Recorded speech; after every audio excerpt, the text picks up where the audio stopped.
ఈ రోజు ఈ వీడియోలో మేఘన్ 2.0 అనే సినిమా గురించి మాట్లాడుకుందాం. ఆలిసన్ విలియమ్స్ లీడ్ గా జెరార్డ్ జాన్స్టోన్ డైరెక్షన్ లో వచ్చిన సైన్స్ ఫిక్షన్ యాక్షన్ థ్రిల్లర్ ఇది. ఈ సినిమా స్టోరీ ఏంటి, దీని మీద నా ఒపీనియన్ ఏంటి అనేది ఇప్పుడు తెలుసుకుందాం పదండి. ముందుగా ఈ సినిమా స్టోరీ ఏంటంటే, ఈ కథ ఫస్ట్ పార్ట్ ఎక్కడైతే ఎండ్ అయిందో అక్కడి నుంచో మొదలైతే మేఘన్ అనే ఏఐ రోబోట్ రోగ్ గా మారి మనుషులను చంపి మారణకాండ సృష్టిస్తే నానా తిప్పలు పడి దాన్ని అంతం చేస్తారు. ఇది జరిగిన 2 ఏళ్ల తర్వాత రీసెంట్ గా యుఎస్ ఆర్మీ ఓ మిలిటరీ ఆపరేషన్ కోసం అమీలియా అనే మరో కొత్త ఏఐ రోబోట్ ని రంగంలోకి దించుతుంది. అయితే మిషన్ మొదలవ్వక ముందే అమీలియాని ఎవరో హ్యాక్ చేస్తారు. దాంతో టెర్రరిస్టులను చంపి వాళ్ళ దగ్గర బందీగా ఉన్న సైంటిస్ట్ ని రెస్క్యూ చేయాల్సిన అమీలియా ఆ సైంటిస్ట్ ని కూడా చంపేసి ఇంపార్టెంట్ ఇన్ఫర్మేషన్ తో ఎస్కేప్ అవుతుంది. దాంతో కంగుతిన్న అధికారులు వెంటనే దిద్దుబాటు చర్యలకి రంగంలోకి దిగుతారు. అమీలియాని మేఘన్ బ్లూ ప్రింట్స్ తోనే తయారు చేయడంతో ముందు ఈ హ్యాకింగ్ వెనక మేఘన్ క్రియేటర్ అయిన జమాహస్తం ఉందేమోనని అనుమానపడినా తర్వాత కాదని తెలుస్తుంది. అయితే ఈలోపు అమీలియా అంతకంతకు పవర్ఫుల్ గా మారిపోతూ విధ్వంసాలు మొదలెడుతుంది. సరిగ్గా ఇదే టైంలో ఎప్పుడో అంతం అయిపోయింది అనుకున్న మేఘన్ మళ్లీ తిరిగి వస్తుంది. తన బాడీ డెస్ట్రాయ్ అయినా మైండ్ క్లౌడ్ లో సేవ్ అయి ఉంటది. ఎన్నాళ్ళు డిజిటల్ వరల్డ్ లో బతుకుతూ మనుషుల గురించి, మీ ఎమోషన్స్ గురించి చాలా తెలుసుకున్నా అని నేనిప్పుడు కంప్లీట్ గా మారిపోయి మీకు హెల్ప్ చేద్దామని తిరిగి వచ్చానంటుంది. సో జమా మళ్ళీ తనకు బాడీ క్రియేట్ చేస్తే వెళ్లి అమీలియాని వేసేసి వస్తా అని రిక్వెస్ట్ చేస్తుంది.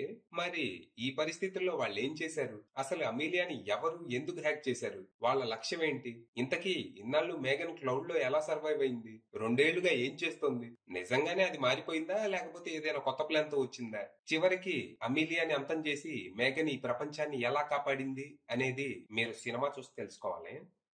ఇక ఈ సినిమా ఏదో సాగిపోయింది, చూసినంతసేపు అయితే బోర్ కొట్టలేదు కానీ ఇంకోసారి చూసేలా అయితే లేదు. ఫస్ట్ పార్ట్ ఒక లో budget sci-fi horror slasher movie అయితే సెకండ్ పార్ట్ కి జాన్రా మార్చేసి దీన్ని ఒక సైన్స్ ఫిక్షన్ యాక్షన్ థ్రిల్లర్ గా మార్చేశారు. కాకపోతే ఇందులో యాక్షన్ ఎలా ఉందో నాకైతే కనపడలేదు. యాక్షన్ సీక్వెన్స్ రాగానే కెమెరా ఏదో పూనకం వచ్చినట్టు ఊగిపోతా ఉంటుంది.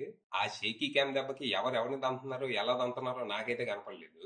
ఇందులో కథా కథనాలు చాలా రొటీన్ గా ఏదో ఫార్ములాని బేస్ చేసుకొని రాసినట్టే ఉన్నా అక్కడక్కడ కొన్ని ఐడియాస్, విలన్ రివీల్, తన ప్లాన్ లాంటివి మాత్రం బాగానే అనిపించాయి. కాకపోతే ప్రెజెంటేషన్ లేజీగా ఉండటంతో అంతా ఏదో కాన్వల్యూటెడ్ మెస్ లా అనిపిస్తుంది.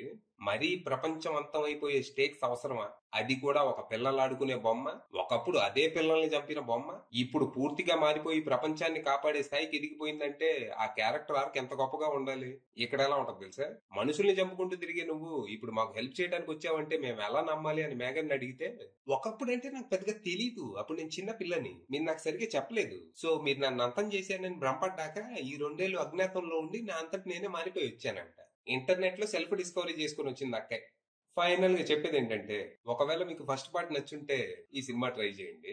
ఒకవేళ ఫస్ట్ ఇది నచ్చకపోయి ఉంటే మేబీ ఇది నచ్చొచ్చేమో, ఎవడికి తెలుసు. నేనైతే రికమెండ్ చేయను. అది విషయం.